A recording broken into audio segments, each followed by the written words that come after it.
You don't have to know a lot of things in order to make a huge difference for the Lord in the world. But you do need to know a few things that are great and be willing to live for them and die for them. People that make a difference in the world are not people who have mastered a lot of things. They are people who have been mastered by a very few things that are very, very great. If you want your life to count, you don't have to have a high IQ and you don't have to have a high EQ. You don't have to be smart. You don't have to have good looks. You don't have to be from a good family or from a good school.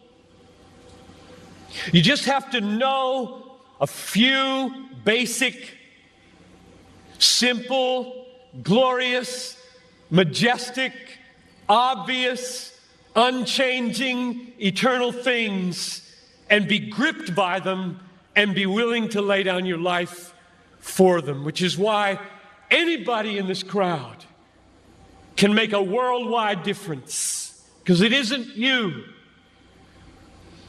It's what you're gripped with.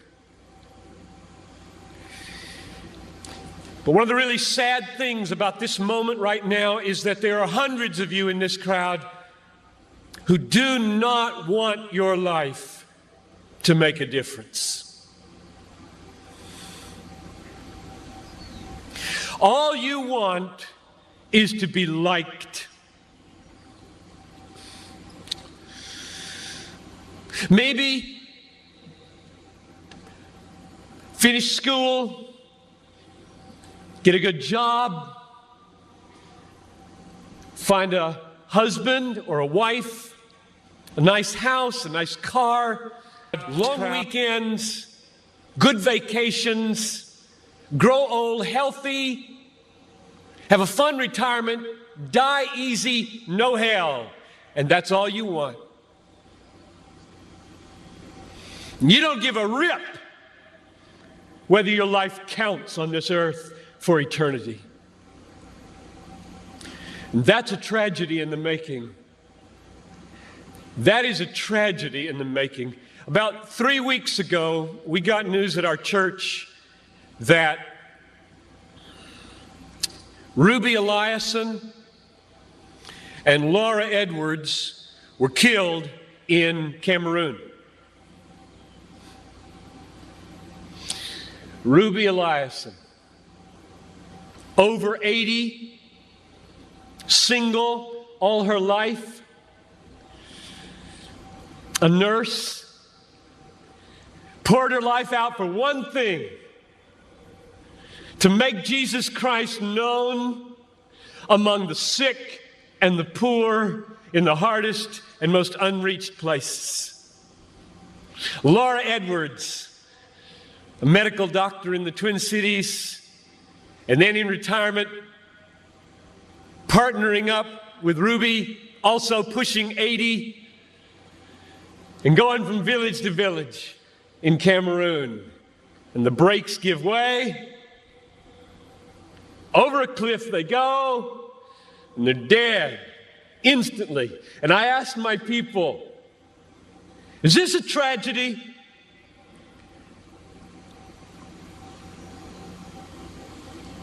Two women in their 80s, almost, a whole life devoted to one idea: Jesus Christ magnified among the poor and the sick, in the hardest places. And 20 years after most of their American counterparts had begun to throw their lives away on trivialities in Florida and New Mexico, fly into eternity with a death in a moment. Is this a tragedy, I asked?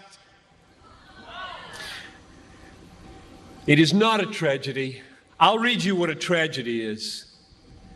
I've got a little article here from Reader's Digest. You don't read Reader's Digest, I know that.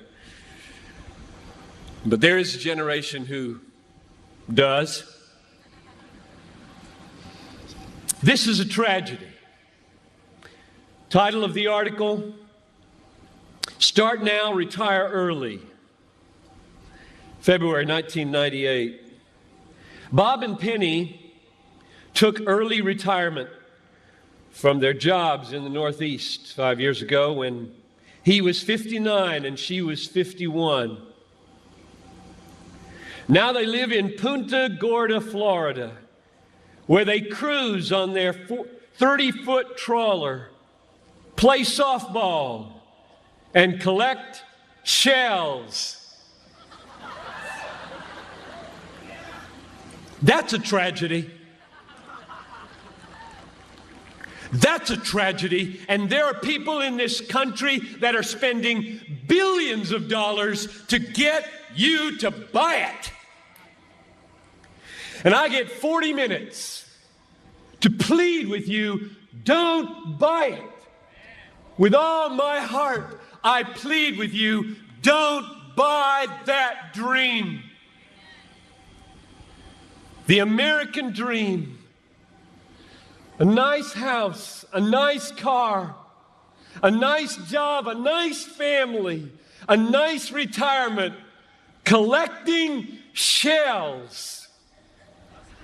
As the last chapter, before you stand before the Creator of the universe to give an account with what you did, here it is, Lord, my shell collection. Look, Lord, my shell collection. And I've got a good swing. And look at my boat. God, look at my boat, God. Well, not for Ruby and not for Laura. Don't waste your life. Don't waste it.